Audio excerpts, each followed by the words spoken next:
Voyager en Europe, c'est passionnant. Mais avant de faire vos valises, vous devez savoir si vous avez besoin d'un visa. Un visa, c'est comme une autorisation d'entrée que certains pays exigent. Ça prouve que vous êtes un visiteur légitime. Voyez ça comme un laissez-passer VIP pour explorer un autre pays. Tous les voyageurs n'ont pas besoin de visa. Certaines nationalités bénéficient d'un accès sans visa pour les courts séjours. Cela signifie qu'ils peuvent entrer dans certains pays sans demander de visa au préalable.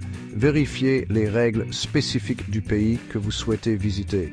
Si vous avez besoin d'un visa, ne vous inquiétez pas. Ce n'est pas aussi compliqué que ça en a l'air.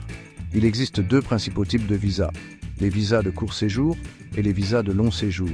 Chacun a un but différent. Comprendre la différence peut faciliter la planification de votre voyage.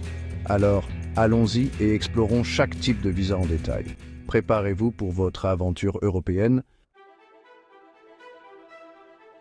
Un visa de court séjour est parfait pour les voyages plus courts, comme les vacances ou les voyages d'affaires.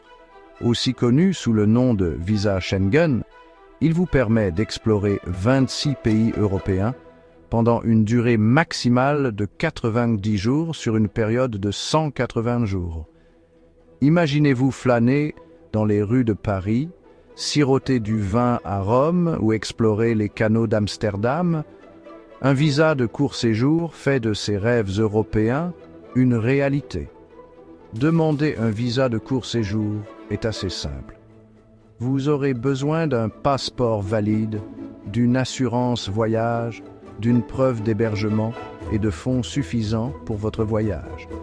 Bien qu'un visa de court séjour offre la possibilité d'explorer plusieurs pays Schengen, il a ses limites. Vous ne pouvez pas travailler ou étudier à long terme avec ce visa. Il est conçu pour les courts séjours et les activités touristiques. Vous rêvez d'étudier dans une université européenne historique ou de travailler au milieu de paysages à couper le souffle.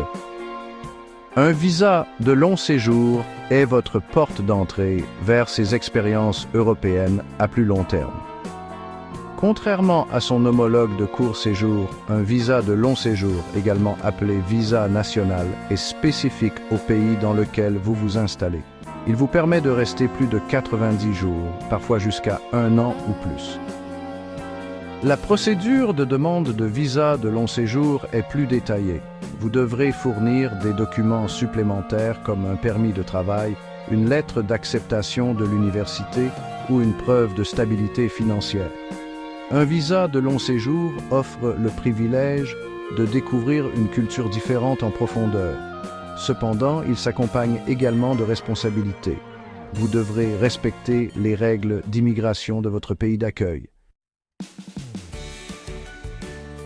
Le choix entre un visa de court séjour et un visa de long séjour dépend de vos objectifs de voyage. Posez-vous la question, combien de temps ai-je l'intention de rester? Qu'est-ce que je vais y faire? Pour les courts séjours comme les vacances, un visa de court séjour est parfait. Il offre la possibilité d'explorer plusieurs pays Schengen. Mais pour les séjours plus longs, comme les études ou le travail, un visa de long séjour est essentiel. N'oubliez pas qu'un visa est votre billet pour explorer les merveilles de l'Europe. Renseignez-vous bien à l'avance sur les exigences spécifiques de votre pays de destination. Cela vous garantira une expérience de voyage agréable et sans heurts. Alors, faites vos valises, prenez votre passeport et préparez-vous à créer des souvenirs inoubliables en Europe. Bon voyage!